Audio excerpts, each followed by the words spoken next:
Innal hamdalillah nahmaduhu wa nasta'inuhu wa nastaghfiruh wa na'udzu billahi min sururi anfusina wa min sayyiati a'malina.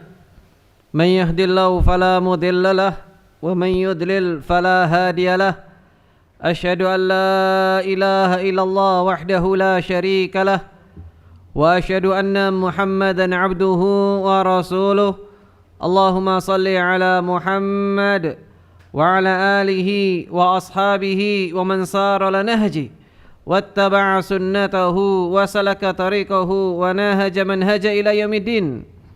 Qala ta'ala fil Qur'anil Karim, ya ayyuhalladzina amanu taqullaha wa qulu qawlan sadida yuslih lakum a'malakum wa yaghfir lakum dhunubakum wa man yuti'illaha wa rasulahu faqad faza fawzan 'azima. Amma ba'd, usini wa iyyakum bitaqwallah. Wasiat yang senantiasa diulang oleh khatib adalah takwa kita kepada Allah Ta'ala. Takwa di semua sisi kehidupan kita. Takwa dengan jalan mengerjakan perintahnya dan berusaha menjauhi larangan-larangannya. Semoga Allah Ta'ala jadikan kita semuanya orang-orang yang istiqamah dalam menjaga ketakwaan kita. Karena bekal terbaik berjumpa dengan Allah yaitu takwa kita. Jamaah rahimakumullah, ada satu hal yang harus kita renungkan. Kita ini adalah seorang hamba. Kita ini adalah budak di mata Allah Ta'ala. Kita ini adalah makhluk lemah di sisi Allah Ta'ala. Maka orang yang mengakui keadaan dirinya bahwa dia adalah lemah, dia adalah seorang budak, dia adalah seorang hamba, maka dia tentu tidak akan pernah melepaskan dirinya dari majikannya. Tidak akan berusaha untuk menjauh dari orang atau zat yang dia jadikan patokan, yang dia jadikan sandaran.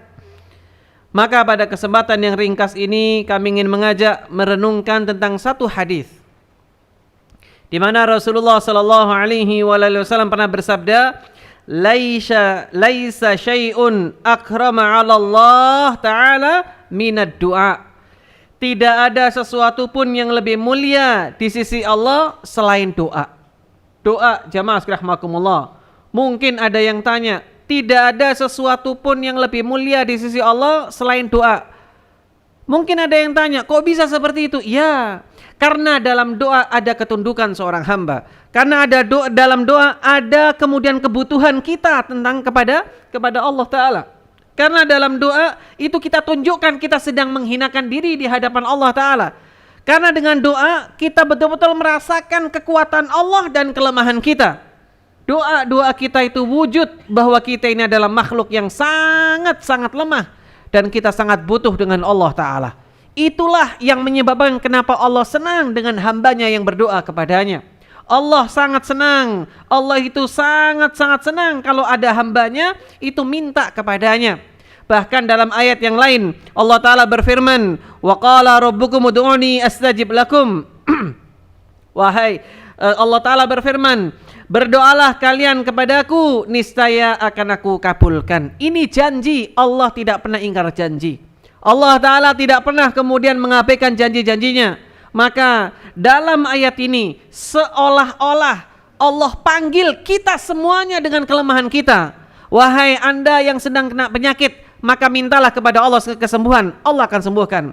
Wahai siapapun yang sedang terlilit dengan hutang, maka Allah akan lunasi hutang-hutang Anda. Bagi siapa saja yang terhimpit dengan masalah finansial, Allah akan mudahkan semua urusannya. Siapa yang kemudian usahanya selalu gagal, Allah akan kayakan dengan caranya. Itu semuanya adalah secara implisit, secara tidak kelihatan, itu ada dalam ayat ini. Ud'uni astajib lakum. Minta saja kepadaku, pasti akan aku kasih. Cuman kadang kita ini terlalu sombong, jamaah rahimakumullah. Kita ini terlalu angkuh. Jiwa-jiwa kita merasa kita ini adalah orang yang sudah sangat-sangat tidak butuh dengan Allah, waliyatubillah. Itulah yang bikin Allah murka. Itulah yang bikin Allah murka. Perlu diketahui jamaah rahimakumullah, Allah ini berbeda dengan makhluk. Allah Ta'ala itu berbeda dengan makhluk. Dalam ayat yang lain Allah Ta'ala berfirman, laisa kamitslihi syai'. Tidak ada yang sama dengan Allah. Mungkin istilahnya sama. Ada orang baik, Allah juga baik. Ada kemudian orang itu kasih sayang, Allah juga kasih sayang. Cuman tidak sama kasih sayang Allah dengan hambanya. Kasih sayang hamba kepada orang lain berbeda jauh, jamaah sekalian rahimakumullah. Maka salah satu sifat-sifat Allah yang berbeda dengan makhluk itu kalau kita mintai tolong mereka akan bosan. Sekali kita minta tolong kepada teman kita masih dikasih, 2 kali dikasih, 3 kali dikasih, 10 kali sudah mulai jaga jarak, 20 kali sudah mulai menghindar dari kita. Maka sudah sampai pada permintaan yang ke-30, ke-40 kita sudah tidak dikenal lagi. Kenapa? Manusia. Mereka lemah, mereka fakir, mereka bakhil. Itulah manusia. Berbeda dengan Allah Ta'ala. Allah itu senang kalau hambanya minta. Allah senang kalau kita menghinakan diri kita di hadapannya. Allah itu senang dengan orang-orang yang seperti itu. Maka dari itu jamaah sekalian rahimakumullah, mari kita hinakan di hadapan Allah Ta'ala diri kita ini supaya kita mendapatkan kasih sayang Allah Ta'ala. Minta kepada Allah Ta'ala. Dan ini ada renungan indah dari salah seorang ulama besar dan sekaligus seorang penyair, Abul Aliyah rahimahullah. Beliau mengatakan dalam sebuah bait syairnya, la tas'alanna bunayya adama syai'an wasalil ladzi abwabuhu la tuhjabu Allahu yaghdabu in tarakta su'alahu wa bunayya adama hina yus'alu yaghdabu. Apa kata Abul Aliyah rahimahullah? Beliau mengatakan begini, la tas'alanna bunayya adama syai'an. Jangan kalian minta kebutuhan kalian kepada anak Adam sedikit pun. Jangan minta kepada manusia, tapi mintalah kepada zat yang pintunya enggak pernah ketutup. Manusia sebaik-baiknya itu kalau seandainya kita ketok pintunya di malam hari atau dini hari jam 2, jam setengah 3, saya butuh Anda. Mungkin dia nggak akan bukakan pintu bukan karena nggak mau bantu. Mungkin dia mau bantu, cuman ketika diketok pintunya dia sedang tidur. Tapi Allah Ta'ala semakin malam semakin datang curahan rahmatnya. Semakin malam janji-janjinya akan semakin dikucurkan kepada mereka yang memintanya. Dan itu adalah ciri daripada sifat-sifat baik Allah Ta'ala. Maka jamaah sekalian rahimakumullah, jangan pernah minta kepada anak Adam. Mintalah kepada siapa? Allah Ta'ala yang pintunya nggak pernah ketutup. Allah itu murka kalau kita nggak minta kepadanya. Dalam hadis yang sahih, Rasulullah SAW pernah bersabda, Allah itu murka kepada orang yang tidak mau minta kepadanya, tidak mau berdoa kepadanya. Tapi kalau manusia, justru kalau kita sering mintai, dia yang marah-marah. Semoga Allah Ta'ala jadikan kita orang-orang yang tawadhu, orang-orang yang senantiasa butuh dengan Allah, orang-orang yang tidak pernah meninggalkan Allah Ta'ala, karena memang kita tidak mungkin meninggalkan Allah Ta'ala. Barakallahu li wa lakum wa astaghfirullah li wa lakum.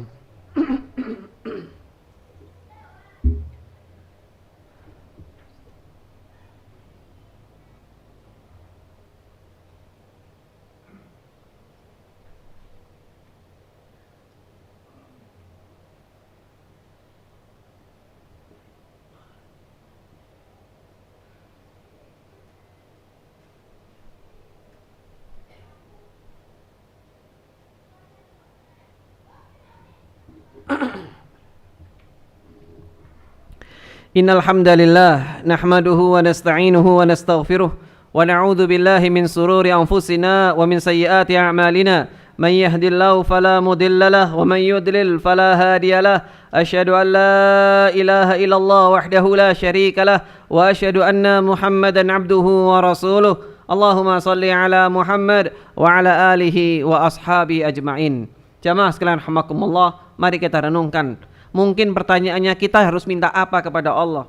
Apa yang harus kita minta? Maka para ulama mengatakan boleh minta kenikmatan dunia, boleh minta kenikmatan akhirat, tapi yang paling penting jangan lupakan tentang urusan akhirat kita. Jamaah sekalian rahimakumullah, minta tentang urusan akhirat kita. Minta agar kita ini dibersihkan hati kita. Sebutlah misalnya kalau kita bermuhasabah ternyata hati kita kotor, hati kita banyak nodanya, kita ini sulit jadi orang baik, kita sulit untuk kemudian ikhlas, kita sulit untuk bantu orang, kita sulit menjaga adab. Minta kepada Allah Ta'ala, minta. Sebagaimana ahli dunia meminta dunia Allah kasih, maka sungguh orang-orang yang cinta kepada kehidupan akhirat, yang ingin hatinya bersih, hatinya suci, maka dia harus minta kepada Allah Ta'ala. Minta. Rasul SAW, beliau adalah sosok yang sudah sangat bersih hatinya. Sudah sangat bersih. Betapa tidak, sampai 2 kali dicuci hatinya oleh Allah Ta'ala. Bersih hati Rasulullah. Tapi beliau tidak pernah meninggalkan doa-doa agar ditetapkan dalam agama. Doa-doa agar dibersihkan hatinya dari semua kotoran-kotorannya. Subhanallah. Mari kita renungkan satu doa Rasul. Yang doa ini sungguh ini berkaitan dengan urusan hati kita, dengan urusan jiwa kita, supaya noda-noda kotorannya hilang. Mungkin ada yang tanya, kenapa kok hati lagi Ustadz? Nah, karena terus terang saja dosa kita dalam hadis yang sahih, nukitatu nuktatus sauda, satu dosa satu titik hitam, satu dosa satu titik hitam. Kata Rasulullah sallallahu alaihi wasallam, fa in taba, kalau hamba itu taubat, maka dibersihkan lagi sama Allah. Sukila qalbu, hatinya balik lagi seperti semula, putih, cemerlang, bersih lagi. Ini bagi mereka yang kemudian mau bertobat kembali kepada Allah Ta'ala. Untuk membangun kesadaran itu, jamaah sekalian rahimakumullah, kita butuh bantuan Allah Ta'ala. Karena itu Rasulullah ajarkan doa yang kita tidak boleh lupakan. Kalau seandainya tidak bisa hafal, simpan di HP kita. Apa itu? Doa yang sangat luar biasa. Rasulullah senantiasa mengucapkan doa ini yang tujuannya adalah untuk membersihkan hatinya beliau sallallahu alaihi wasallam. Apa kata Rasulullah sallallahu alaihi wasallam? Baca doa ini. Allahumma ati nufusaha taqwaha wa zakkiha anta khairaman zakkaha. Apa isi doa ini? Isi doa ini adalah ketundukan dan ketauhidan yang sangat matang. Mari kita kupas satu persatu. Kita meminta kepada Allah Ta'ala, Allahumma ati nufusaha taqwaha. Ya Allah, berikanlah kepadaku ketakwaan dan pada jiwaku kesucian. Sucikanlah ya Allah. Berikanlah ketakwaan, rizki takwa kepada aku, supaya saya bisa mengerjakan perintahmu, supaya saya bisa meninggalkan maksiat, supaya saya bisa meninggalkan larangan-laranganmu. Ada tawaran berbuat dosa, saya tidak mau. Kasih saya kesempatan untuk itu ya Allah. Seolah-olah doanya sepanjang itu, jamaah sekalian rahimakumullah. Kita minta kepada Allah Ta'ala, Allahumma ati nufusaha taqwaha wa zakkiha. Pertama minta takwa, yang kedua minta dibersihkan. Karena hati kita ini kotor, jamaah sekalian rahimakumullah. Kotor, banyak nodanya. Dan nodanya adalah dosa-dosa kita. Diakui ataupun tidak, kita ini banyak nodanya. Kalau ada yang mengatakan hatinya sudah bersih, demi Allah dia telah berpenyakit hatinya. Semua kita punya dosa. Cuman dosanya macam-macam. Orang yang gak kenal agama, mungkin dia berzina, mungkin dia mencuri. Yang sudah kenal agama, dosanya juga ada. Apa itu? Merasa ujub, bangga diri, riya, ingin dipuji orang, kibir, merendahkan orang lain yang belum soleh, dan seterusnya. Sama dosanya, cuman jenisnya beda-beda. Maka sungguh kita sangat butuh dengan yang namanya apa? Yang namanya kebersihan jiwa-jiwa kita. Allahumma ati nufusaha taqwaha wa zakkiha. Bersihkan ya Allah. Kenapa kok minta dibersihkan hatinya? Kita gak mungkin bisa membersihkan. Ustadz tidak bisa bersihkan hati kita. Pengajian yang kita dengarkan belum tentu bisa mengubah keadaan kita kalau Allah nggak membantu kita membersihkan jiwa kita. Ini sebagaimana firman Allah Ta'ala di dalam Al-Quran. Allah Ta'ala pernah berfirman, balillahu yuzakki man yasha. Allah itu mensucikan hati dan jiwa seseorang sesuai dengan kehendaknya. Si fulan mau saya bersihkan, saya bersihkan. Si fulan saya biarkan sesat, sesat dia. Itu Allah Ta'ala. Maka dalam ayat yang lain lebih tegas lagi Allah Ta'ala berfirman, yang ini sangat-sangat tegas bahwa Allah lah yang kemudian menjadikan kita ini orang soleh. Kita bisa sholat, hati kita bersih, baca Quran, Allah yang bantu. Bukan karena ilmu, bukan karena iman yang semuanya tidak ada. Mari kita renungkan ayatnya. Quran surat An-Nur ayat nomor 21. Walaula fadlullahi alaikum wa rahmatuhu ma zaka minhu atau min ahadin abada walakinallahu yuzakki man yasha. Subhanallah. Apa kata Allah Ta'ala? Sekiranya bukan karena karunia Allah, kalau bukan karena karunia Allah, bukan rahmat Allah Ta'ala kepada kalian, niscaya tidak ada seorang pun dari kalian yang tidak melakukan dosa. Gak ada yang bersih. Subhanallah. Tidak ada seorang pun yang kalian itu bisa lolos. Semuanya tidak akan lolos dari perbuatan dosa dan maksiat. Semua kita akan melakukan dosa dan maksiat kalau Allah nggak bantu kita. Lalu kemudian Allah Ta'ala katakan, ma zaka minkum min ahadin abada walakinallah yuzakki man yasha. Akan tetapi Allah membersihkan jiwa orang yang Dia kehendaki. Maka kita minta kepada Allah Ta'ala, kita minta kepada Allah agar Allah Ta'ala membersihkan hati kita. Karena kalau Allah ingin menyesatkan orang, betul-betul sesat, gak ada yang bisa ngasih hidayah. Kalau Allah ingin selamatkan orang, maka Allah akan selamatkan, gak ada yang bisa menyesatkan dia. Sebagaimana sabda Rasulullah sallallahu alaihi wasallam yang selalu diulang dalam khutbah-khutbahnya, "Man yahdillahu fala mudhillalah wa man yudlil fala hadiyalah." Barang siapa yang Allah beri petunjuk, tidak ada yang bisa menyesatkan. Barang siapa yang Allah sesatkan, tidak ada yang bisa ngasih petunjuk. Maka kunci terakhir jamaah rahimakumullah. Rasulullah selalu mengulang satu doa ini. Doa ini betul-betul jangan dilupakan. Kalau tadi doa minta takwa, ini doa yang tidak pernah dilepaskan dari lisan Nabi. Sampai-sampai istrinya tanya, "Ya Rasulullah, kenapa engkau sering mengulang doa-doa itu?" Apa isi doanya? Beliau sallallahu alaihi wasallam senantiasa berdoa di dalam rumahnya, "Ya muqallibal qulub, tsabbit qalbi ala dinik." Wahai zat yang membolak-balikkan hati, tetapkan aku dalam agamamu. Nabi berdoa ini setiap hari di rumahnya. Istrinya memperhatikan. Lalu kemudian tanya, "Ya Rasulullah, kenapa Anda kok selalu mengulang doa ini?" Maka beliau mengatakan, "Wahai istriku, kamu belum tahu bahwa sesungguhnya hati kita itu di antara dua jari Allah, di antara kehendak-kehendak Allah Ta'ala. Kalau Allah ingin menyesatkan, maka sungguh kita akan tersesat. Dan kalau Allah Ta'ala ingin kasih hidayah, Allah akan kasih hidayah." Subhanallah. Nabi ini jamaah rahimakumullah. Apalagi kita ini sudah jauh masanya dari Rasulullah, sedikit ibadahnya dan banyak dosanya, tapi kadang kita melalaikan berdoa kepada Allah Ta'ala, dan angkuhnya kita ini luar biasa. Semoga Allah mengampuni dosa-dosa kita. Bismillahirrahmanirrahim. Alhamdulillahirabbil alamin.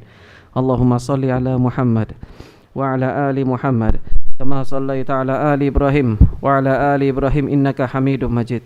Allahumma ighfir lil muslimina wal muslimat wal mu'minina wal mu'minat al-ahya'i minhum wal amwat. Allahumma ighfir lana dhunuba allati tunzilu niqam. Allahumma ighfir lana dhunuba allati tunzilul bala. Allahumma ighfir lana dhunuba allati takhfisu du'a. Allahumma ighfir lana dhunuba allati tughayyiru ni'am. Allahumma tahhir a'malana minar riya wa tahhir qulubana minan nifaq wa tahhir alsinatana minal kadhib wal ghiba wan namimah wa tahhir a'yunana minal khiyanah. Allahumma inna nas'aluka al-ikhlas was-sidqa fi qawli wal amal, la hawla wa la quwata illa billah. Allahumma inna nas'aluka al-huda wat-tuqa wal-afaf wal-ghina. Allahumma inna nas'aluka al-huda wat-tuqa wal-afaf wal-ghina. Allahumma inna nas'aluka al-huda wat-tuqa wal-afaf wal-ghina. Rabbana hab lana min azwajina wa dhurriyyatina qurrata a'yun waj'alna lil muttaqina imama. Rabbana hab lana min azwajina wa dhurriyyatina qurrata a'yun waj'alna lil muttaqina imama. Rabbana hab lana min azwajina wa dhurriyyatina qurrata a'yun waj'alna lil muttaqina imama. Rabbana atina fid dunya hasanah wa fil akhirati hasanah wa qina adzabannar. Wa sallallahu ala nabiyyina Muhammad wa ala alihi wa ashabihi ajma'in walhamdulillahi rabbil alamin. Aqimis shalah, innas salata kanat 'alal mu'minina kitaban mawquta.